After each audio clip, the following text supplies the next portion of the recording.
Buenos días, alumnos. Bueno, vamos a dar comienzo a lo que tiene que ver con la segunda unidad, ¿ya? Que básicamente son los fundamentos anatomofisiológicos de la biomecánica en relación al sistema óseo y en relación al sistema muscular. Eh, Ahora vamos a entrar un poco más de lleno en lo que tiene que ver con las acciones musculares, con lo que tiene que ver con los músculos agonistas, antagonistas, estabilizadores, neutralizadores, quiénes son los músculos que estabilizan de manera local o de manera global en cada uno de los movimientos, ¿ya?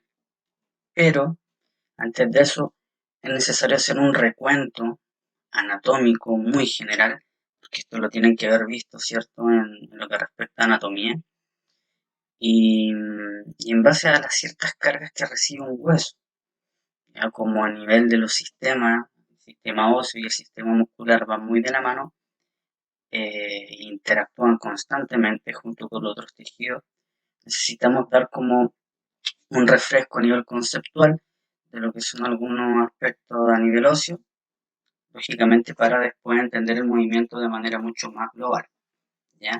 Por lo tanto, la clase de hoy día tiene que ver con lo que respecta a la biomecánica ósea, ¿ya?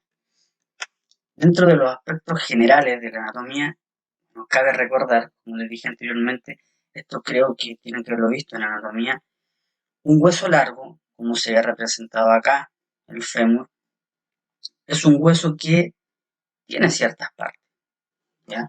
Lo vamos a definir como una porción que se va a denominar la que está acá arriba, que es la epífisis proximal y la epífisis distal, ¿ya? En este caso, si es el fémur, y el fémur va a ir insertado, va a ir articulado en lo que tiene que ver con la cavidad cotiloidea, esa zona va a ser la proximal porque queda más cerca en relación a la cabeza del sujeto, ¿ya? Y la epífisis distal, que va a tener que ver con la articulación, ¿cierto? O con los cóndilos femorales que se van a articular con los platillos tibiales, se va a denominar la epífisis distal de ese hueso, porque va a quedar más alejado en relación a la cabeza y al centro del cuerpo. Entonces tenemos un extremo que es la epífisis proximal y el otro extremo que es la epífisis distal. Entre esas epífisis vamos a encontrar este trayecto, ¿cierto? Que se va a ver llamada la diáfisis del hueso largo. Y la zona de intersección entre la epífisis y la diáfisis va a ser la metáfisis. ¿Ya? Para que lo tengan bien claro, la parte de la metáfisis es donde se habla de el cartílago de crecimiento, la fisis del crecimiento, ¿ya? Que lógicamente va a tener mucha repercusión en la maduración ósea y en el crecimiento de los niños. Dentro de las generalidades que también son importantes recordar, están los diferentes tipos de huesos. Recién analizamos un hueso largo que tiene esta estructura, pero un hueso corto no tiene esta estructura. Huesos cortos, ¿dónde lo podemos encontrar? A nivel del carpo, a nivel del tarso, ¿cierto? Son huesos que no se clasifican en esa estructura de epífisis, diáfisis, metáfisis, etcétera.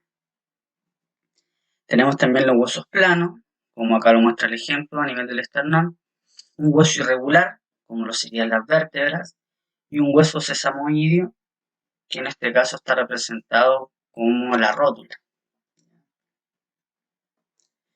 Ahora, lo que es importante y que tienen que recordar es que el sistema óseo cumple funciones muy importantes. Una de ellas es la protección del órgano interno. Por ejemplo, todo lo que tiene que ver con la parrilla costal. La parrilla costal nos va a proteger a los órganos que son muy importantes, nuestros órganos vitales. A nivel pulmonar, ¿cierto? Nos va a proteger totalmente. Y cumple un rol fundamental en lo que tiene que ver también con la hematopoiesis del sistema óseo. Dentro del sistema óseo vamos a encontrar la médula ósea roja, que va a sintetizar, ¿cierto?, lo que tiene que ver con las células sanguíneas, ¿ya? Donde vamos a encontrar los eritrocitos, glóbulos blancos, glóbulos rojos, etcétera. Y le van a dar funcionamiento a otros sistemas. Entonces el sistema óseo, además de ser un sistema que va a dar protección, que va a proporcionar entre sus uniones para generar articulación, es un lugar pero importante de inserción en óseas. Cuando uno le pregunta dónde se origina este músculo, cuál es su inserción, generalmente siempre son protuberancias óseas de algunos huesos. Pero aparte de esa función que nosotros por lógica siempre entendemos que tiene que ser una estructura fuerte, una estructura que va a generar un soporte mecánico para las articulaciones, también existe esta función que les mencioné recién, que es muy importante para la función del sistema circulatorio, del sistema sanguíneo. Por otro lado, las características biomecánicas que tiene el hueso está dada por su composición, ¿ya? Tenemos un componente inorgánico que va a representar alrededor del 60 a 70% del peso en masa. Y este componente inorgánico, que se va a denominar cristales de hidroxiapatita, que básicamente son calcio, fosfato, estos son los elementos que le van a otorgar la característica de consistencia o la solidez al hueso. Porque por el otro lado existe un componente orgánico que va a representar el 30% del peso en masa, pero va a estar dado por fibras de colágeno, específicamente las fibras tipo 1. En nuestro cuerpo tenemos muchas fibras de colágeno y en los tejidos generalmente del tendón, del sistema óseo, existen del ligamento también, existen fibras de colágeno tipo 1, fibra de colágeno tipo 2, fibra de colágeno tipo 3. Las fibras de colágeno tipo 1 son fibras que van a resistir mucho más a las cargas tensiles. O sea, cuando yo quiero estirar algo, me va a resistir más. ¿Ya? Y en este caso, las fibras de colágeno tipo 3 van a resistir lo que son las cargas compresivas. Entonces tienen diferencias tanto en su estructura como también en lo que tiene que ver el funcionamiento biomecánico.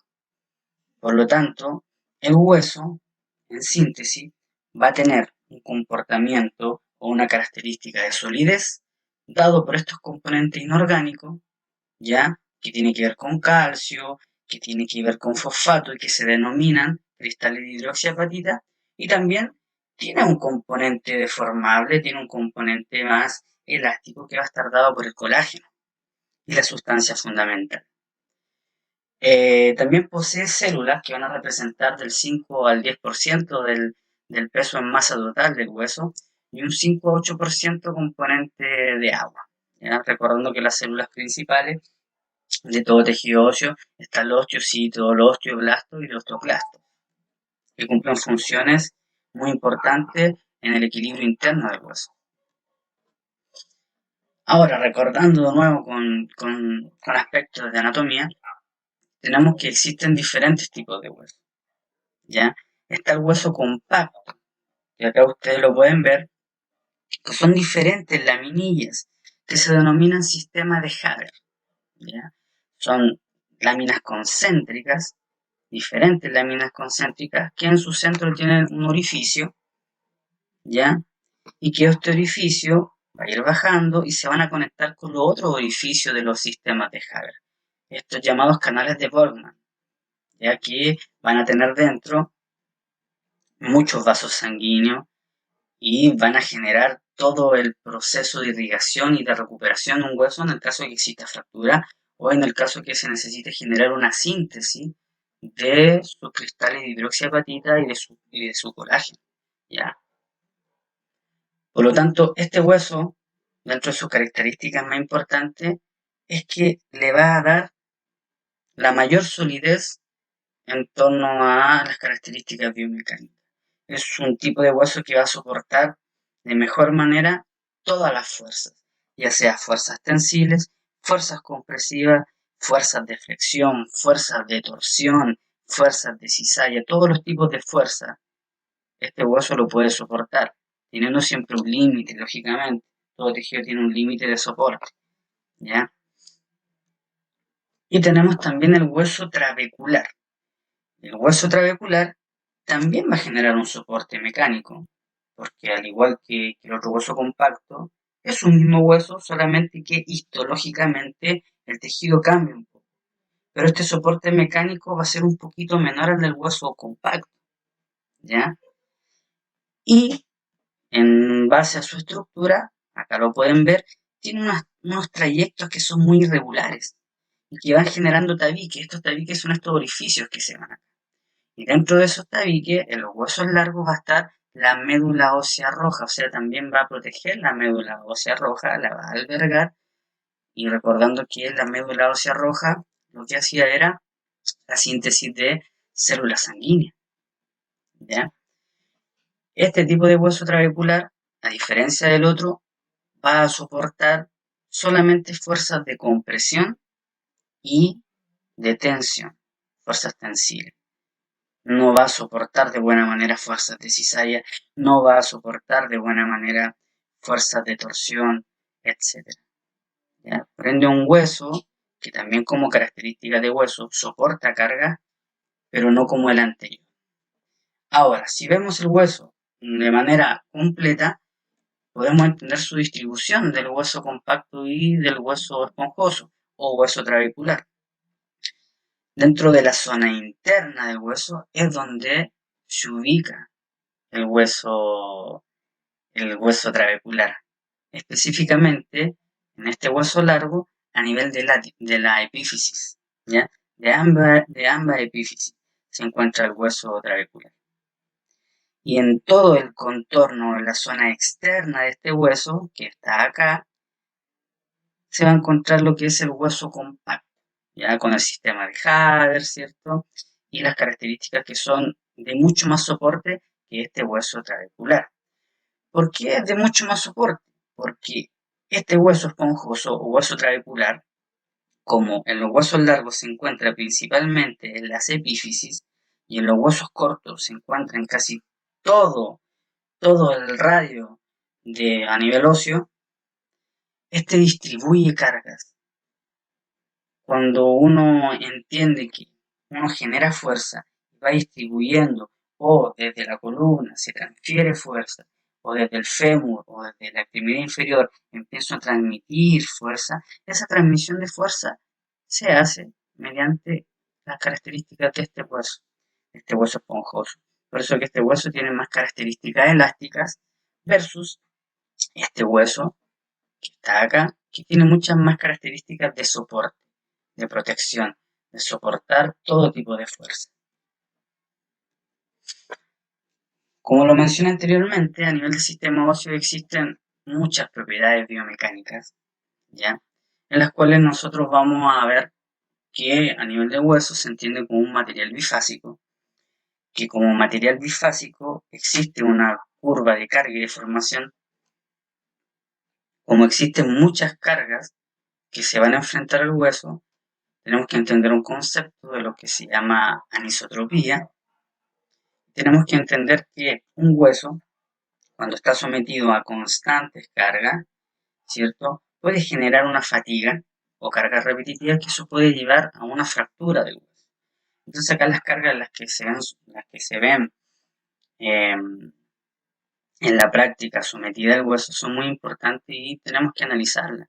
Y tenemos que entender qué cargas son las que soporta mejor, qué cargas no. Por ende, sí, existen ciertos ejercicios que van a poner más en riesgo el sistema óseo que trayendo mejores beneficios. Ahora, dentro de lo que respecta con el material bifásico, ¿por qué se entiende como material bifásico? Se entiende como material bifásico un material que por un lado le da soporte, es muy sólido, muy resistente, y por el otro al mismo tiempo que es resistente, también tiene esa capacidad de deformación.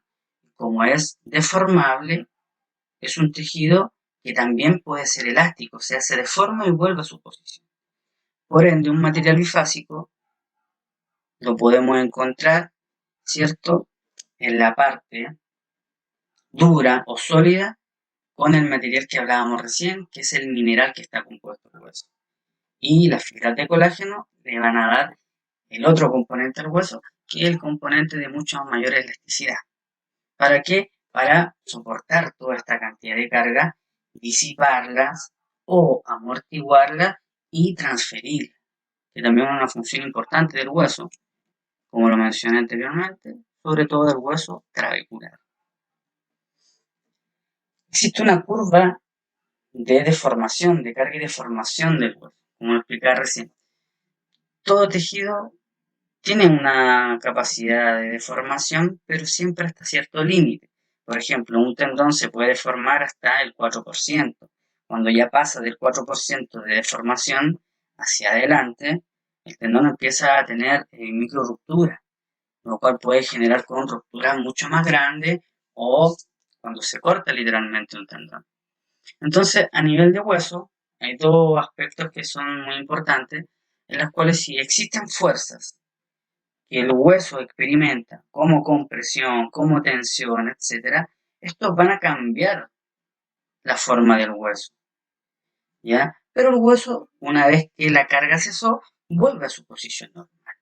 Entonces, si lo vemos en la curva, esto se denominaría una fase elástica, o sea, el hueso se deforma, pero vuelve a su posición original, ¿ya? Por lo tanto, la fuerza de deformación no fue tanta. Pero cuando pasamos este límite de deformación, pasamos al límite de lo plástico, o sea, el hueso se deformó y no volvió a su punto original. O sea, se rompió, hubo una fractura. La deformación fue tanta, la torsión fue tanta, la fuerza de cizalla fue tanta, que pasó a este límite de elasticidad, entonces el hueso no pudo volver a su posición o a su forma inicial y se fracturó, se rompió. Y esto va a variar en cada persona, este punto, ¿cierto? De, de lo elástico y lo plástico. Va a depender de la cantidad de actividad física. Entre mayor cantidad de actividad física, entre más fuerza solicitamos al hueso, este hueso va a tener mayor síntesis de su material, o sea, va a ser mucho más denso, va a soportar mayor cantidad de fuerza. ¿Ya? La alimentación también tiene mucho que ver, vitamina D, etcétera. Aspectos que de la alimentación que son muy importantes y del ejercicio físico que son muy importantes, en la cual este punto elástico lo podemos aumentar un poquito más y así hacer que el hueso soporte de fuerza mucho mayor. Ahora entramos a otro concepto que tiene que ver con la anisotropía, ¿ya? Que como lo mencioné anteriormente, es la capacidad que tiene un material de, ante diversas fuerzas, actuar de manera diferente. O sea, el hueso se ve soportado a nivel de fuerzas compresivas, a nivel de fuerzas de tensión, a nivel de fuerzas de cizalla, de muchas fuerzas. Y ante cada una de las fuerzas, el hueso se comporta de manera diferente. O sea, ante una compresión, su forma cambia.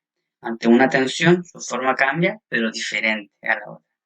Entonces va a depender del tipo de fuerza o la suma de fuerza para que este hueso se comporte de manera muy peculiar con cada una de ellas.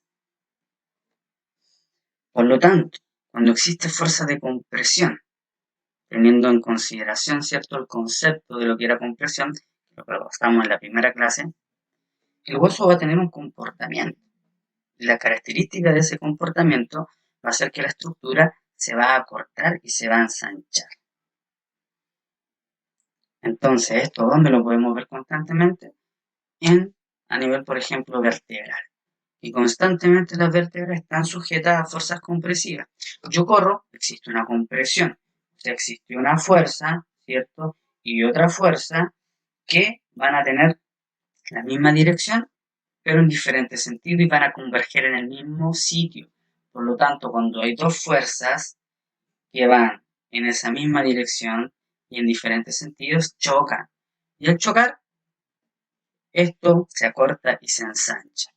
Pero para eso el hueso tiene propiedades histológicas, como lo mencioné anteriormente, tiene cristales de hidroxiapatita, tiene colágeno, tiene sustancia fundamental, tiene agua, que es muy importante porque si no tuviera agua, estas fuerzas compresivas no podrían ser satisfactorias. Entonces, ¿qué pasa, por ejemplo, en un adulto? El adulto va perdiendo agua. Los discos sí o sí, los discos vertebrales y a nivel vertebral sí o sí empiezan a disminuir su volumen. Por lo tanto, ya hay un acortamiento y hay un ensanchamiento, hay una disminución. Entonces, si hacemos mucha mayor fuerza compresiva y hay poca agua, hay poca sustancia fundamental, el hueso no va a soportar de buena manera estas cargas y pueden ser más nocivas que beneficiosas, ¿ya?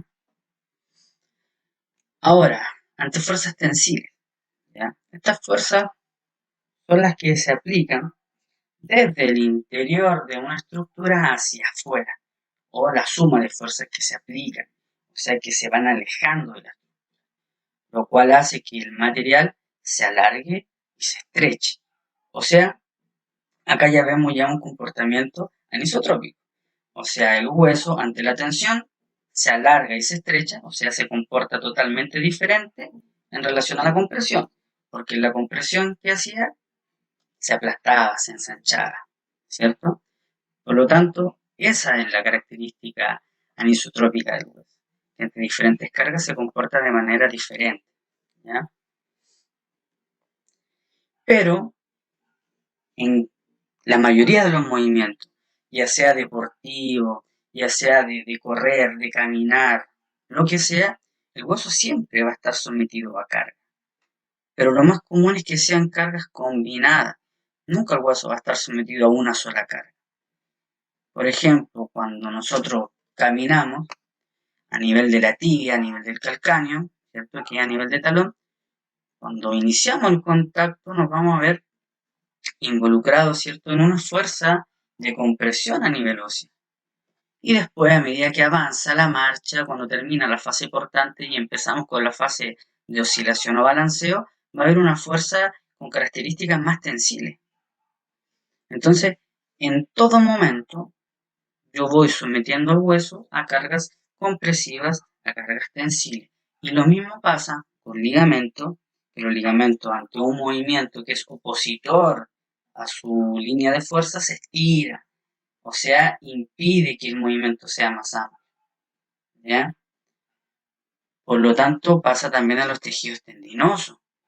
Cuando yo corro en una pendiente, el tendón de Aquiles se ve cuando yo estoy con un aumento de dorsiflexión y voy corriendo en una pendiente, se ve sometido a una fuerza compresiva en torno al calcáneo, en este caso es el talón. Y cuando me impulso a correr, en una fuerza tensiva. Cuando hago el apoyo a nivel compresivo y cuando hago el impulso para arrancar de nuevo a la zancada, en una fuerza tensiva. Por lo tanto, todos los tejidos biológicos están siempre, constantemente, experimentando fuerzas combinadas, ¿ya? Existen muchos más tipos de fuerza. Recuerden que antes lo mencioné, la fuerza de cizalla, fuerza de flexión, fuerza de torsión, etcétera. Pero en lo que respecta a nosotros, ¿cierto? En nuestro curso, vamos a ver esas dos, ¿ya? Ahora, el tema de la fatiga del hueso, la carga repetitiva, cuando un hueso pasa de una fase elástica a una fase plástica, pues puede experimentar una rotura, una microfractura, una fisura, etc. Va a depender del tipo de carga. Esta carga puede ser brusca, de un solo momento, o pueden ser pequeñas cargas tan repetitivas que no dejan que el hueso se recupere, no dejan que exista un equilibrio interno, el material se fatiga y esa repetición de cargas va haciendo que el hueso también entre en conflicto interno en su tejido y genere estas microfracturas, ¿ya? Que también son denominadas fractura de fatiga.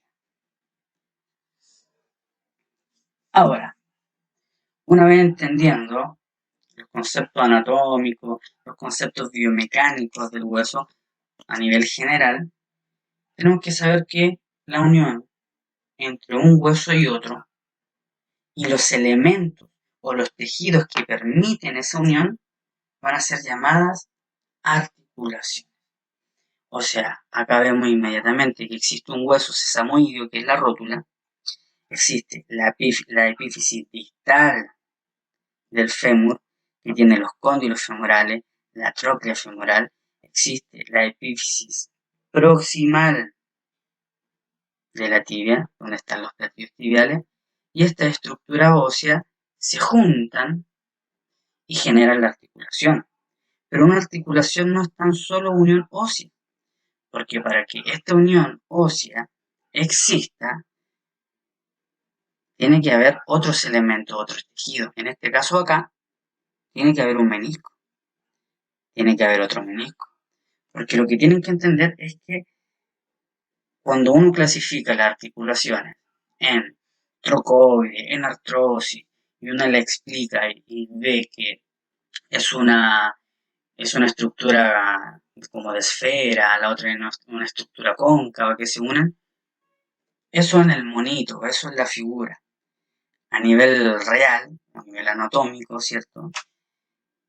La mayoría de las articulaciones no son muy congruentes. O sea, me explico. A nivel de la rodilla, los cóndilos femorales son convexos. Y los platillos tibiales, el del lado medial, tiende a ser cóncavo. Pero el del lado lateral tiende a ser mucho más convexo también. Por lo tanto, no es tan estable, pero es mucho más móvil. Entonces, dentro de una misma articulación, nada es congruente. Por eso necesitamos sí o sí medios de unión, que son estos tejidos que salen ahí en la definición de articulación, ¿cierto? Porque dice que es un conjunto de elementos o tejidos que permiten la unión entre dos o más huesos. Entonces, estos tejidos que permiten la unión van a ser, en este caso de la rodilla, los meniscos. En el caso del hombro va a ser el rodete, ¿cierto? El labrum. En el caso de la cadera, también va a haber un rodete cotiloideo, pero este en relación al del húmero, este es mucho más de profundidad, o sea, va a permitir una profundidad. Y en relación al del hombro, va a permitir una amplitud mayor, ¿ya? Porque las articulaciones generalmente no son muy congruentes. Por eso, la mayoría de las articulaciones terminan siendo móviles, o sea, que pueden ser analizadas dentro de un aspecto cinemático y cinético. Podemos clasificar las articulaciones desde diferentes tipos, ¿ya? Por ejemplo, si la clasificamos según su movilidad, tenemos que existen las articulaciones las sin artrosis, tal como su palabra lo dice, sin artrosis, o sea, no hay movimiento, casi nada. La anfiartrosis, que se mueve poquito, muy poquito. Y la diartrosis, que se mueven harto, ¿cierto? Y en relación a las diartrosis, que son las articulaciones que tienen movimiento, que tienen más de un eje de movimiento o uno solo, están las articulaciones sinoviales, ¿ya? Que son muy importantes. Porque también se clasifican las articulaciones, pero a nivel de su estructura. Tenemos las articulaciones que son fibrosas, las articulaciones cartilaginosas, como en este caso la sínfisis púbica, y las sinoviales, que son de la mayoría del cuerpo, como lo mencioné. Entonces tenemos que entender que todas las articulaciones sinoviales van a ser diartrosis, porque van a tener movimiento. Una articulación cartilaginosa, como en este caso la sínfisis púbica, va a ser una anfiartrosis. ¿Por qué? Porque se mueve poco. ¿Ya? Se va a mover muy poquito. Una articulación fibrosa, como por ejemplo la unión a nivel craneal del hueso temporal, ¿cierto? Con el hueso parietal y el hueso occipital, son uniones, por lo tanto son articulaciones, pero su unión es de tejido fibroso, por lo tanto no va a haber movimiento, por eso se llaman sin artrosis. Entonces, en resumidas cuentas, tenemos una clasificación de estructura por la característica del tejido que lo une y una articulación de movilidad, que es en base a la característica del tejido que lo une, el grado de movimiento que pueden tener. Entonces, si las articulaciones están unidas por un elemento fibroso, como en este caso el ejemplo a nivel de cráneo, van a ser sin artrosis, porque no van a tener movimiento. Ahora, si la unión de un hueso con otro está dado por un tejido cartilaginoso, como la sínfisis púbica, va a ser una articulación de característica anfiartrosis, o sea, se va a mover poquito, básicamente con deslizamiento, ¿ya? Y una articulación de características sinoviales, va a tener una cápsula sinovial, una membrana sinovial, etcétera, va a ser una articulación de características de artrosis. ¿Por qué? Porque va a tener movimiento, ¿ya? Ya sea en un eje uniaxial, ya sean dos ejes biaxial o multiaxial. Por ende, como lo expliqué anteriormente, una diartrosis sinovial también tiene una clasificación dentro de todo. ¿Ya? Y estas articulaciones se van a clasificar según su estructura. Y esa estructura le va a dar el grado de movilidad. Hay unas que se van a mover en un solo eje, otras en dos ejes y otras en tres ejes. Y acá esto no sé si lo han visto en anatomía, pero dentro de la evaluación diagnóstica se los puse porque es la única forma que tengo yo de, aparte de preguntarles, pero yo de saber bien con qué conocimientos de base tienen, es preguntarle a través de una prueba diagnóstica. Las pruebas diagnósticas no tienen una evaluación, simplemente es una herramienta que uno utiliza para saber con qué conocimientos previos tienen y en base a eso marcar ahí el punto. Porque esto igual es importante, ¿ya? No es crucial lo que vamos a hacer nosotros, pero sí para entender un poco de biomecánica en relación a aspectos generales, igual es importante conocer. ¿Ya? Tenemos una articulación de características trocoides, ¿ya? Tenemos una que es artroidea, tenemos la famosa articulación de encaje recíproco o sellar o silla de montar, como es conocida. Tenemos una clásica articulación, la enartrosis, una articulación condilia y una troclear, que la vamos a ir viendo una por una. Entonces, dentro de las articulaciones que son sinoviales, porque tienen una cápsula sinovial, que son diartrosis. ¿Por qué? Porque tienen movimiento, ya sea en uno, en dos o en más ejes. Encontramos la enartrosis. ¿Dónde podemos encontrar la articulación enartrosis? La podemos encontrar a nivel del miembro superior y a nivel del miembro inferior. A nivel del miembro superior está la articulación glenohumeral, ¿ya? Que se encuentra acá, o sea que va a estar dada entre una cabeza humeral esférica y una cavidad glenoidea cóncava.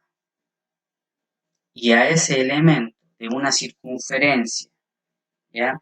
Que otro elemento que va a ser una estructura cóncava, que va a encajar o va a tapar o va a albergar completamente esa superficie convexa, va a ser llamada una enartrosis.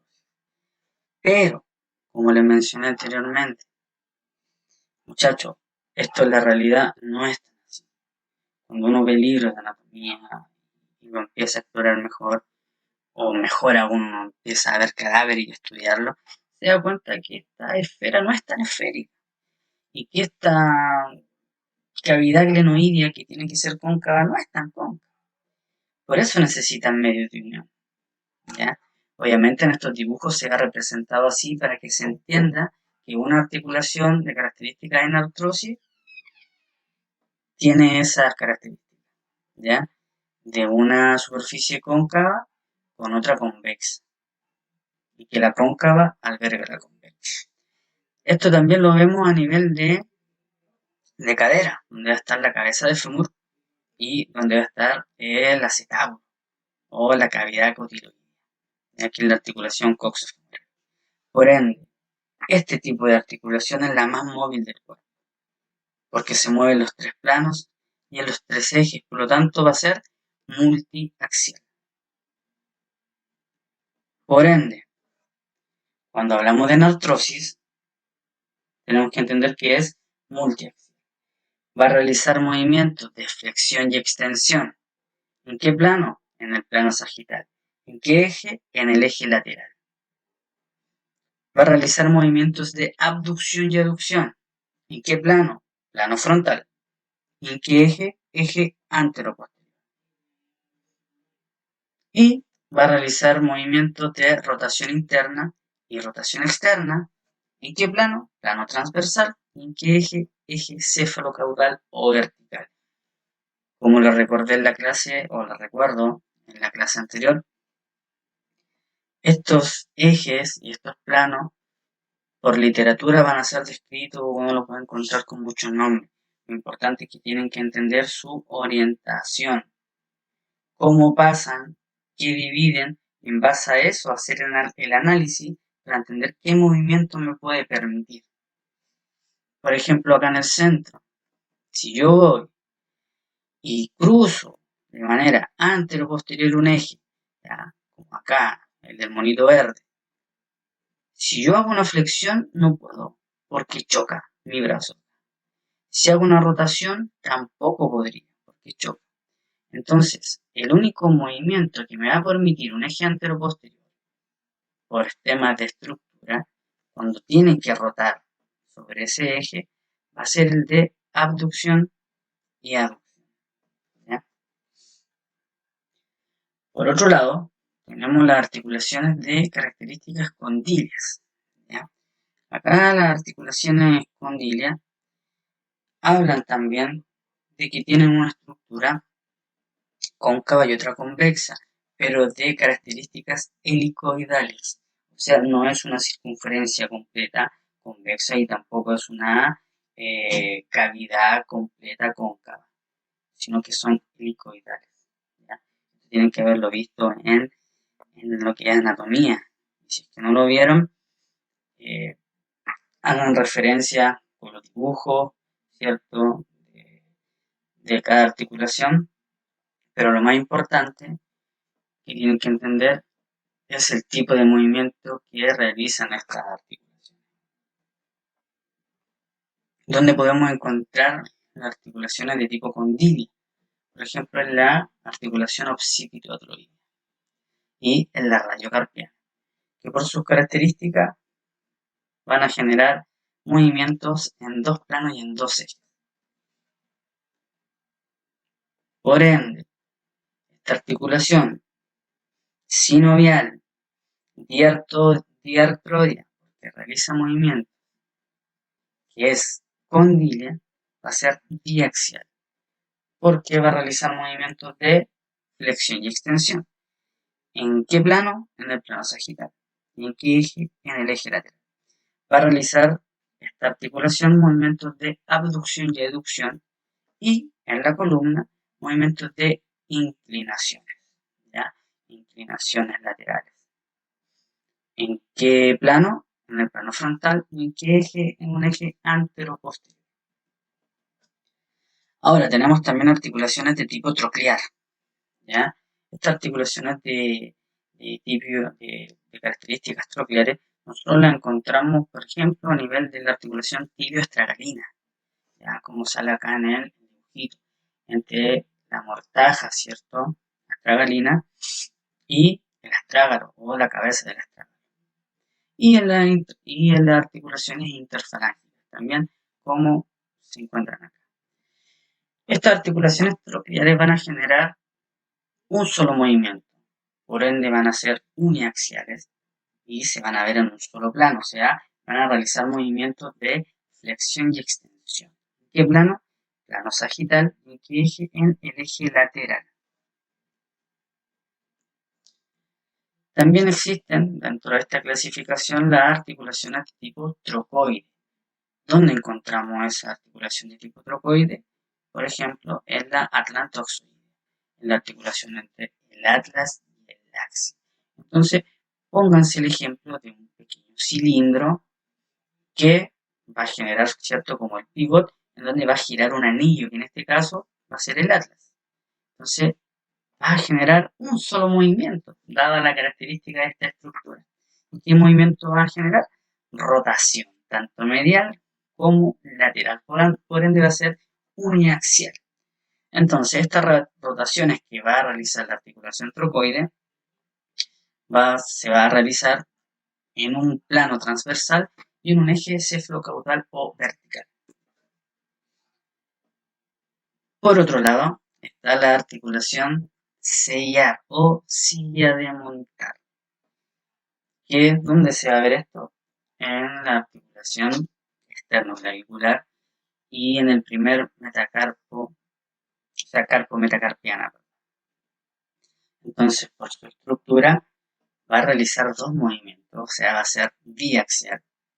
Y estos movimientos que va a realizar va a ser los de flexión y extensión en el plano sagital y en el eje lateral, y los movimientos de abducción y aducción que se van a ver o se van a analizar en el plano frontal y en un eje antero-posterior.